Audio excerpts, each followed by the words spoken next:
I want to come on here because nobody is talking about the trajectory of the United States and how much it's mirroring Nazi Germany. Like, I cannot find anyone that's talking about it, and I really find that concerning considering just how on par all these things really are.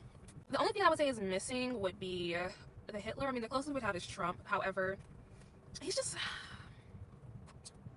I don't know, maybe, I mean, honestly, he probably is good enough to be Hitler.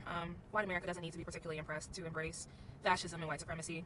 I say that because even with Trump, he attempted a coup, a failed coup. Hitler also attempted a failed coup. He was sent to jail for 9 months. However, him being sent to jail actually just made him more popular. The same thing is happening with Trump. The media is pushing him very, very hard. In fact, the media is making a lot of martyrs out of right-wing figures. The leader of the Proud Boys, the Afro-Latina dumbass, like all of these people are very publicly being imprisoned in a way that I'm certain, in fact, is only increasing the amount of support for right-wing fascist ideology. And I also want to point out the fact that no one's talking about how fascist ideology always results in dead black people. It's always just anti-Semitism. Like, the right wing also, by and large, has a very, very strong party. Nazi Germany had the National Socialists, who were not actually a socialist party. They killed all the socialists and communists in Germany. And here in America, the Grand Old Party, the Republican Party, is a very, very strong right-wing party. Literally, Trump was in office and Steve Bannon was appointed, who is a better analogy to Hitler, if only because they share a sort of saliency in talking points. He's a better speaker, a better public speaker than Trump. However, they're quite closely linked. And he's a notorious racist, a notorious anti-Semite. So these are the actual leaders of our country. So not only do we have a growing sense of betrayal or of loss or indignancy on the right, there's also a persecuted leader and a strong party that is more or less ideologically aligned. And realistically, there's not much opposition in the United States because this government has by and large sided with the Nazis. These are really the basic necessary ingredients for a Nazi-led autocratic state in the United States, and that's by and large happening.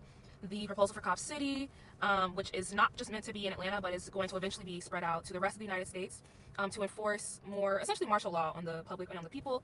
So there really can be no opposition. More and more we're seeing laws being passed that actually make opposing the government or dissenting from the government illegal. And that should be very concerning to people because this is the last stage. Like, this is literally the last stage before a Nazi takeover. So what are we supposed to do?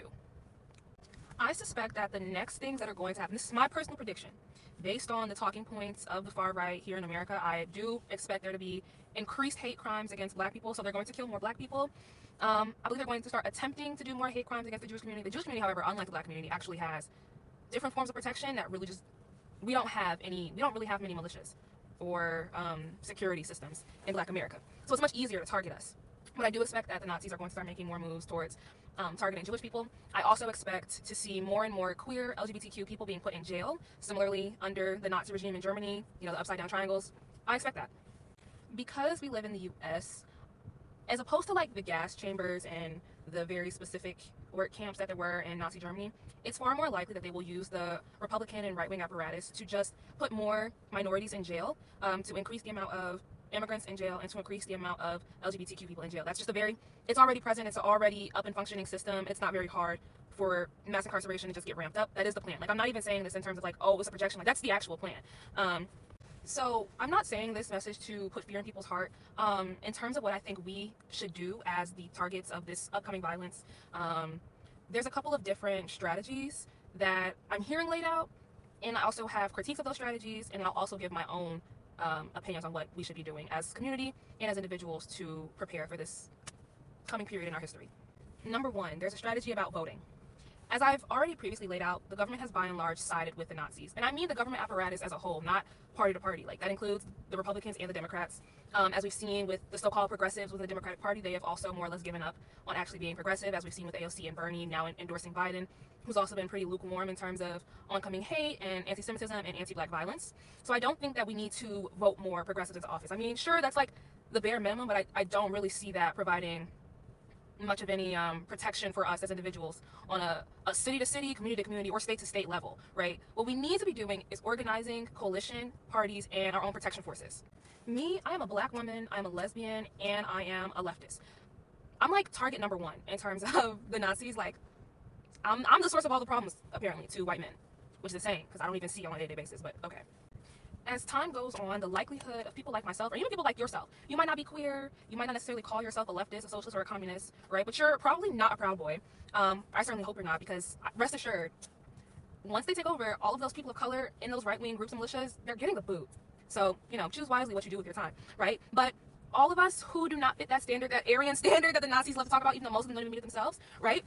We have to learn to protect ourselves. We must form deep community with one another, because as individuals, we are much easier to pick off. However, if we are in deep community with one another, if you know all the people in your neighborhood, if you are engaged in party struggle with all those people, you're much safer than you are alone. It's important that you're engaged in far left party dynamics, because the fact of the matter is, centricism or liberalism, these are actually the nicer or more friendly versions of fascism, right? Like, these cannot defeat far right fascist ideology. These cannot defeat Nazism. Like, they simply cannot. The only things that can really defeat that, as we literally saw in the World War II, is, well, in World War II was the Soviet Union, but here in our country, it is actual leftist ideology, it's political education, and it's active community survival mechanisms being put into place. You do need to be prepared for how to protect your community. And I can't say too much on this on the internet, because I'll get a knock on the door from Homeland Security. In fact, I might still get one now, but I genuinely feel like this message is too important to not say, because I do not, specifically my community, Black, queer people, I do not see y'all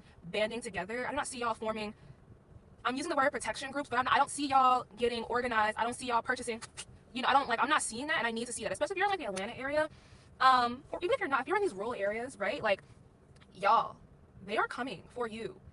They're coming for your community. They're coming to our Dollar Generals. They're coming to our Walmarts. We need to have people patrolling our areas. We need to have people alerting us, like, hey, these people are coming. Someone is coming. Someone looks suspicious. We need to have that going on.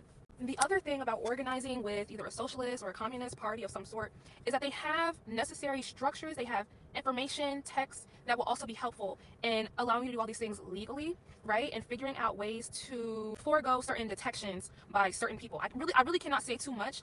I'm trying to tell you their immediate next step, because the steps following that get a little bit murkier, right? But that's really crucial. You need to be in community with other people, not just other Black and queer people. I know that's really hard for us. I know we don't feel safe with a lot of people, but your next safest group is going to be leftist people. I know white leftists be annoying. I know, but we have to be in coalition. There's no way for us to survive this. This also helps you avoid worse outcomes, like becoming unhoused, right? Or just ending up in situations that are much more likely to happen under a far right autocratic system, right? This is how you get bailed out of jail. This is how you get someone to help you host a rent strike. This is how, because these are different tactics that the far right is going to use to worsen our outcomes, right? This is how you get someone who has access to necessary medical materials or operations, right? Like, you need to be tapped into community. We all have to. We need to not only be tapped into community, we need to be actively building that community. We need to be creating housing unions or co-ops or community gardens. We have to build these structures for ourselves, because we can no longer rely on the government or market. In order to survive this, you need to be tuned into community. You need to be tuned in with your mutual aid society. If there is no mutual aid society, you need to create one, right? Because it's one thing to just have your own stockpile of food, right? But eventually you're going to run out. Prices are going to continue to rise. This is class warfare we're dealing with here. And most of y'all are not rich. Being straight up with you, most Black queer people in America are not rich, okay? We're not all Lil Nas X. So you need to be certain that you and the people that you love and that you know are working together, right? And you are connected to larger structures that are also working together. That's how we actually maintain our quality of life. That's how we maintain our health and well-being, right? And that's also how we literally just stay alive. That's my message. Bye, y'all.